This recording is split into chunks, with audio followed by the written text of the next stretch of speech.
Welcome to Sol y Luna Inspirations. Today we'll be talking about the Pisces New Moon coming up on Sunday, February 19th, 2023. It's going to be at 11:06 p.m. in Pacific Standard Time, so adjust for your location. And it's going to be having a lot going on in Pisces, the wisdom of the fishes. Woohoo! MC Starman here, Matin Comptoir, with my friend Dayana Robinson. Hello. Wow. So we're doing this video just a day after the full moon. And that was quite the full moon, wasn't it? How you feeling? Good. It was good it was a full moon for sure, but I also felt like I was really called into my home and to slow down, which that high energy of a full moon that sometimes happens, I didn't experience it that way this time, so it's a lot more restorative. It's like that last new moon was like a full moon, and this full moon was like a new moon. Right. Yeah, it's true, right? And kind of reclusive. Yeah, it's just a lot of energy. So we're having a Pisces full moon. So we're gonna dive into the Pisces myth and explore the meaning of the fishes. Here we have Pisces new moon, so getting to know our fishes. The sun and the moon welcome Saturn into Pisces. Mercury Pluto conjunction. Sun Saturn conjunction. Venus Neptune conjunction. Jupiter Chiron conjunction. And we have an interesting Mercury Mars Jupiter Chiron Uranus constellation that seems to have a lot to say at this new moon. So should we break that down a little? It's a lot of sure. that Well, happens let's start with moon. What's that again? So well, a lot of this is happening right before the new moon. So the next 2 weeks we got a lot of shifts going on, conjunctions. Well, let's explore the fishes and the age of the fishes and getting to know the fishes and the wisdom of the fishes. So the Pisces, of course, there's a lot to unwrap there. What's your well, I have a Sun and Mercury and Venus in Pisces, so I've got to really learn the Piscean myth, So how do you relate to the Piscean myth? For me, Pisces is my IC, my ilium coeli, and it's also where my Saturn is. Chart. Yeah, the root of the chart. Oh. For me, Pisces is in the 12th house, right before the ascendant. So it's a Pisces in the 12th house, a Sun, Venus, and Mercury in the 12th house in Pisces. So the deep fog. So, unwrapping the mystery of Pisces and the wisdom of Pisces. So we have two fishes. And those two fishes, there's a big fish and a little fish, and they're tied together. The mother and the son. The mother and the son. So we have the myth of the devouring mother and the son that is tied to the mother that refuses to grow up. So the puer eternus, the eternal youth, and the devouring mother. And then we're living in the age of Pisces, where the prevailing myth of the age of Pisces is the Virgin Mary and the son and her son Jesus, right. And so then the age of the Pisces, and Jesus was a fish known as a fisherman, and he made miracles with the fishes. We're studying right now. Hello, Eon, with our friend Eon is about it's one of Jung's book about the age of Pisces and the symbolism of the fishes in Christianity, but in Gnosticism and in ancient symbolism. And so here we have a very complex myth of this age of Pisces and how, and it's interesting how you do a lot of work with people, and this archetypal situation of the devouring mother and the son that refuses to grow up, it's really still quite dominating, huh? The devouring mother and the unborn son, or the undeveloped son. And then also we have a sun and moon conjunction in Pisces, right? So in alchemy, the moon is the mother of the sun. So here we have that sacred marriage of the mother and her son in Pisces. So then this experience of how we engage with the devouring mother and the unborn son, or the undeveloped or pueriternus, the son that refuses to grow up. Do you meet that archetype in that myth in your own life? Definitely. Yeah, within myself, I have like the aspect of me, especially when I was younger, that really resented I had to grow up so young. And then after school, I think I resented it more actually after I grew up. And then in school and after high school, resenting it even more and it kind of lagging my development in some ways. But then at the same time, I had either externally or more so internally this like devouring mother or the aspect of myself trying to parent me in an unhealthy way. And it's only in the last few years I've been able to kind of repattern that inner mother to encourage my own development in a healthy, mature way versus a rebellious, frustrated, wanting to stay young forever way. Mm-hmm.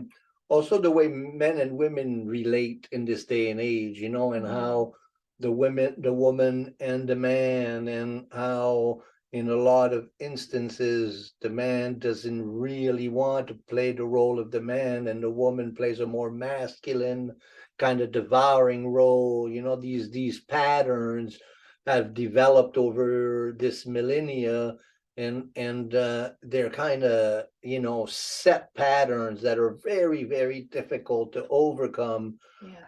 And so with the sun in Pisces myself, and then the moon in Leo, I kind of let my moon in Leo rule, while the sun was self-effacing and really never really wanted to grow up. So in essence, I gave the power to the women in my lives to be the ones that would ensure that I felt secure.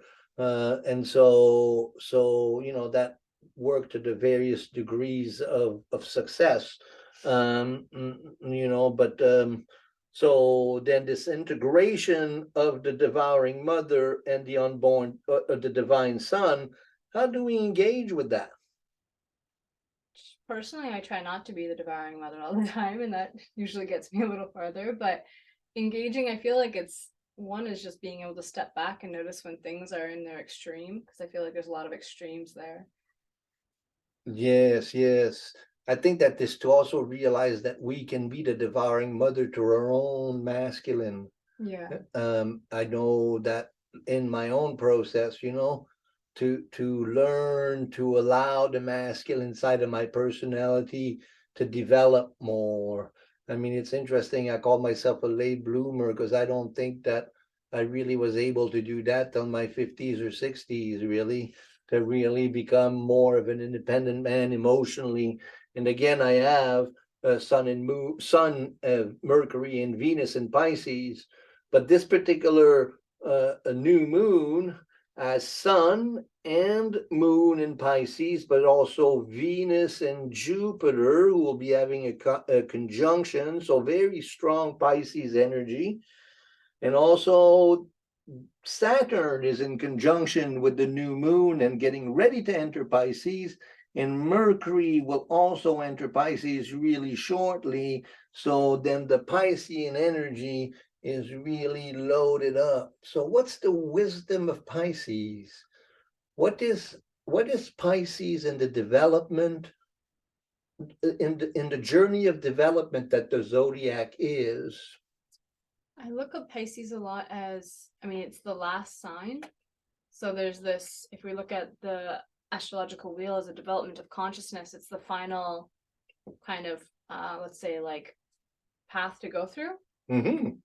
And so there's also this people connected a lot with like a bit of every sign, and it's all signs in one in a way, which makes its own unique expression. But it's that it can be that like universal love and going along with things, or it can be the detachment of reality. I find that I there's think those all two of fish again.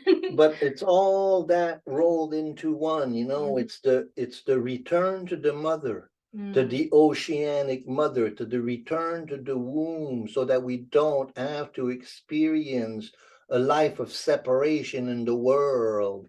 And so from Pisces, the zodiac is reborn, the sun is reborn into Aries. And so this Pisces is the dissolving of all the boundaries that keep me separated from this experience of divine union with the mother. Mm. And in essence, this is from a material perspective, it feels like the flooding, it's the return to the deep waters of the Piscean myth of the union of the mother and the sun. And so Pisces is ruled with the unconscious a lot. mm-hmm. And so it can be difficult for one who's really attached to the ego and to ego consciousness, and it comes at a difficult time of the year, right?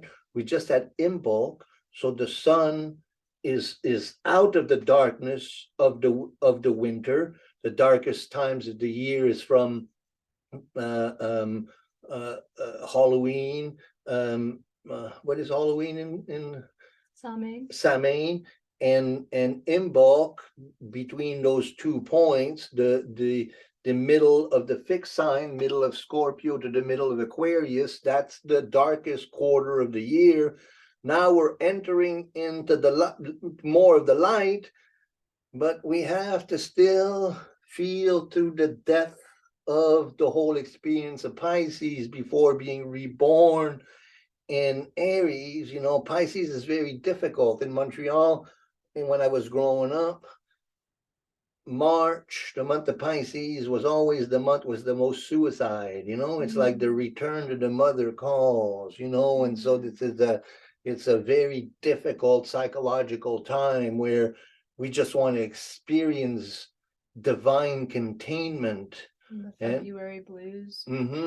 So then what we talked about in our video about Saturn coming into Pisces, and creating a safe container, having the safe boat to cross over the water into Aries. So being contained, really important. Would you say there's like when we talk about development of consciousness, and then I look at the cardinal signs mark the seasons as we relate to them in the Western world, at least. So the beginning of Capricorn, there's Sagittarius is like going out for this quest to find spiritual or higher understanding, and then Capricorn is what you do with that, and then Aquarius is bringing it to your community and community building with that. But then for Pisces, how would you say that that's the next unfoldment, I guess, is what my question is. Well, Capricorn seeks to create the structure, the ideal structure. Aquarius seeks the ideal in the air sign, in the air element. So it's a utopic ideology that brings everyone together in community. And then Pisces is the dream of divine union, the ideal feeling. It's the ideal, like we got the cup, the 10 of cups, it's an experience of divine containment, an experience of the holy grail of divine union with the mother. So these are all transpersonal experiences, and so especially Aquarius ruled by Uranus and Pisces ruled by Neptune. This is to prepare us for the experience of rebirth into Aries, which is the beginning of the astrological year. Let's look at what else we got going. Yeah. And we spent quite a bit of time there on that myth of. There's a lot to break down. So the sun and moon welcome Saturn into Pisces. So all 3 of those guys are entering into Pisces. And then right before that, we have the Mercury Pluto conjunction, which comes on the 10th. And so Mercury, Pluto, the lord of hell, Mercury, the trickster, and Pluto's about to leave the Capricorn. So there's a lot to unpack there. We're going to be looking at that for quite a while now, this experience of Pluto coming into Aquarius. And then Mercury, so that's the 10th, so as you move forward towards this new moon, the thinking function, Mercury, is liable to feel a little bit Plutonian, that where it's facing the darkness of our times and of the things that need to change, what's dying within us to be reborn. So the Pluto experience. And if you look at the Sun, Moon, Saturn, it makes a semi sextile to Pluto and a semi sextile to Neptune, so the experience of that redefinition of the mystical experience.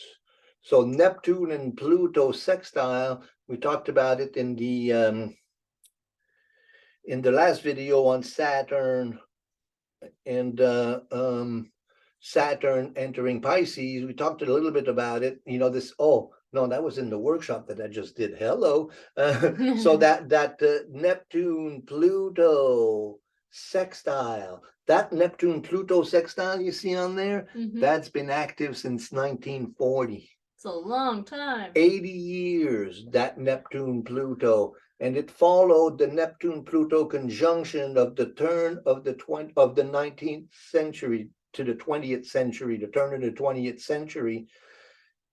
Really is a redevelopment or a rewiring of our spirituality. So, with this experience of the Divine Mother, with that Neptunian Piscean experience, that Mercury Pluto, and then that gives way to that Venus Neptune conjunction in Pisces. Venus Neptune conjunction in Pisces, that's a lot also, in terms of needing containment for our loving emotions. Venus is what we love, and Neptune is universal love. And so, there's a longing for containment. There's a longing for the divine containment, and the whole chart is ruled by Saturn. So that Saturnian sense of boundary, if we don't have that in who we are, then chances that this time will be quite overwhelming in the experience of flooding. Does that make sense? What else is going on? So Saturn, and then we have a Saturn Sun conjunction also coming up. I guess that'll happen. Oh, the sun will pass over Saturn right before again. Yes, I think that's the 16th. That makes sense. And the 15th is the Venus Neptune conjunction. So Mercury Pluto on the 10th. We'll look at those dates. Why don't we look at those dates? So February 10th, Mercury Pluto conjunction. February 12th, Mercury enters Aquarius. The 15th, Venus Neptune.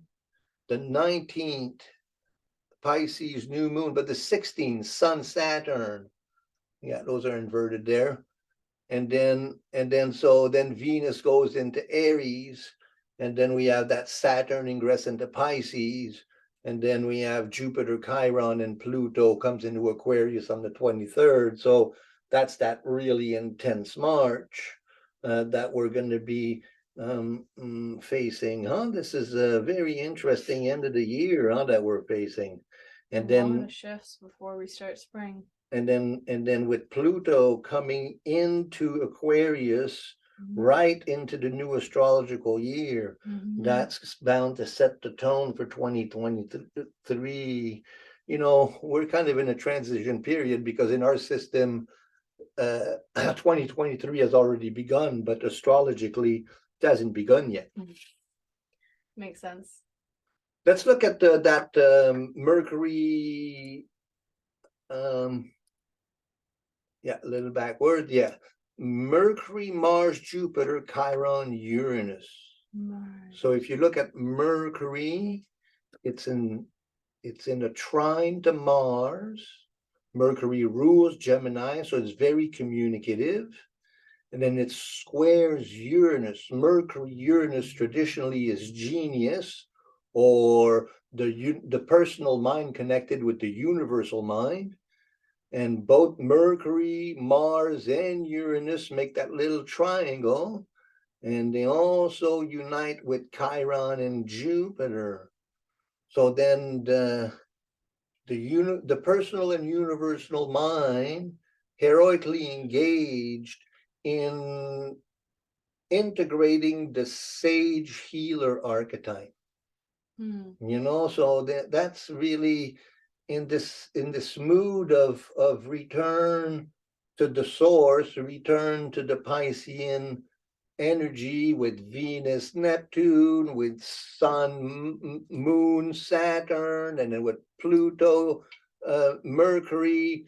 Then there's this kind of dialogue that is seeking to redeem and create the healing atmosphere that we're all so craving. Does that make sense? Yeah. There's also this theme in Pisces of undoing as you prepare for the new. And like in the subconscious, it rules subconscious too, and it's subconscious is that which you're not conscious of, and yet you are doing or thinking or acting on. And there's this, if it's unintegrated or the shadow aspect of ourself, it can be our own undoing. I think of a lot of like returning back to source so that we can reintegrate our light and our dark. Kind of like the great flood that washes everything away. The biblical flood of just like wash this experience of the last year to prepare for a new experience. Yeah, it's a beautiful analogy to look at as well. And then you looked at some medicines for us. Yeah. Well, if you've been listening to us for a while now, you know that I love to always see where it connects in our body. I work as a holistic nutritionist, so I'm always kind of thinking about that. And Pisces governs and rules our feet and our lymphatic system. So our feet being the bottom connection point, that where we release, that how we either stay on Earth or jump off Earth. And the lymphatic system is how we detox. It's how we let go of what isn't moving. But if we don't move, the lymphatic system doesn't move, and so it can get very stuck. So this time of year, it's really important to keep active, even if that's just a simple walk every day or whatever calls to your spirit, but keeping that lymphatic system moving. Otherwise, this can be a time of year where we can see a lot of lymph issues start to show up in the human body. The tissue salt correlation for Pisces is tissue salt number 4, ferrophos.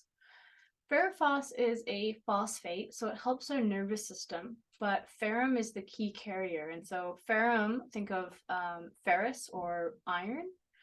Ferrophos is a tissue salt that helps to carry iron into the cells and then also help our body recycle iron and oxygenate the blood. So it's really helpful at reducing inflammation because of that. So it can help with reducing inflammation that show up as extreme as fevers, or it can be things like upper respiratory issues and coughing and head colds. It can also be inflammation that's just building up in your joints. All sorts of this kind of inflammatory buildup is two parts. One, the inflammation, the too much, the flooding that you were talking about, without it moving anywhere. So that's the lymphatic system again. If it's not moving somewhere, it can just be a flooding and overwhelm, versus the movement is kind of like the boat that directs it somewhere. And then for the herbal component, Pisces rules the sea and has been associated with Neptune many times in the past. But for the herbs, it's actually connected a lot with the sea plants. So seaweeds such as Irish moss, dulse, sea lettuce, kelp, or sea asparagus. I think Irish moss would be a really nourishing one for any of these kind of issues that also come up when ferrophos is depleted within the system. really helping to lubricate our joints and move stagnant blood cells, and where there's inflammation, help to reduce that. It's yeah, keeping those waterways moving and not stagnant in our body. That's fascinating, huh? Trying to see the symbolism of that, because iron is such an important. I was anemic there about 8 years ago and got really sick, and so many different systems because I had no iron. And I realized how important iron is in the system. And it gives us a sense of potency and a sense of will and a sense of engagement in life. If the iron is weak, then we are weak and we don't really want to engage with life. And so then the leaching of the iron, one of the main cause of the iron leaching out of our bodies is too much caffeine, too much coffee, it leaches the iron out. And so how do we so then the ferrous phosphate, is it iron phosphate then? Ferrum phos is the tissue salt of iron. So a tissue salt is like a carrying messaging signal. So it's not that you're supplementing iron, it's that you're supplementing the tissue salt that allows your body to absorb iron in the digestive tract, but then also recycle it and use it in the cells, because you can literally technically eat anything you want, but it's not truly in the body until your digestive tract has absorbed it. And if you don't have the right tissue salts or bacteria, your body won't necessarily bring it into the system. And so it's the carrying cell. So then what is the message for this Pisces new moon that we want to tell our viewers? Well, there's a lot going on with that Mercury, Mars, Uranus. I think maybe finding new ideas and new inspiration in how you craft your boat to get through these new energies coming. There's a lot of new energies coming, and I think if you are integral in your being and you're open to your own shadow side, but also your own development, that this could be an amazing time. And I think that if we're kind of avoiding and evading ourselves, that this could be a flooding time. There's a lot of new ideas and new inspirations coming through, I think, that want to be voiced or want to be expressed. Well, also, I was thinking as you were saying, and thank you for that, but that there's wisdom in the depth of Pisces, in those depth, there's some wisdom there, this is where we connect with the eternal wisdoms in this renewal process that Pisces is, and not being afraid to dive into the depth of our unconscious, to be renewed by baptism, by the flooding is kind of a baptism of sort, of rebirth process where we become ourselves more fully by surrendering to our connection with the Divine Mother. And so, seeing the wisdom in all of that and not being so afraid for our ego to be dissolved in this experience of diving deep into the process of renewal. I love that. As you're saying that, I also saw so one of the key things with why iron is so important in our system is that it helps carry oxygen.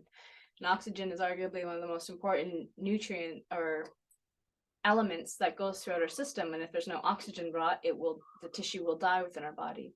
But that means that there has to be a cell turnover and a death and rebirth. And that's what iron brings, is this constant oxygenation to the cell, which allows it to continually die and be reborn.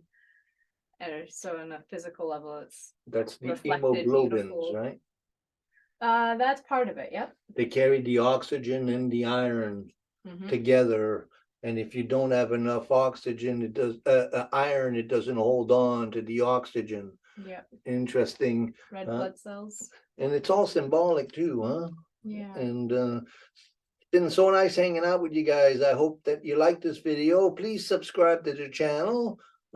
Questions are always welcome. And this is the last new moon of the astrological year, and the full moon is going to be an Aries full moon, and it's going to be right after the equinox. So big shift in the calendars coming up. So allow yourself to see the wisdom of the depth and the process of renewal. We're almost there. Spring's right around the corner. Be tender with yourself. Yeah. Whoop, whoop, whoop. Bye for now. Voila.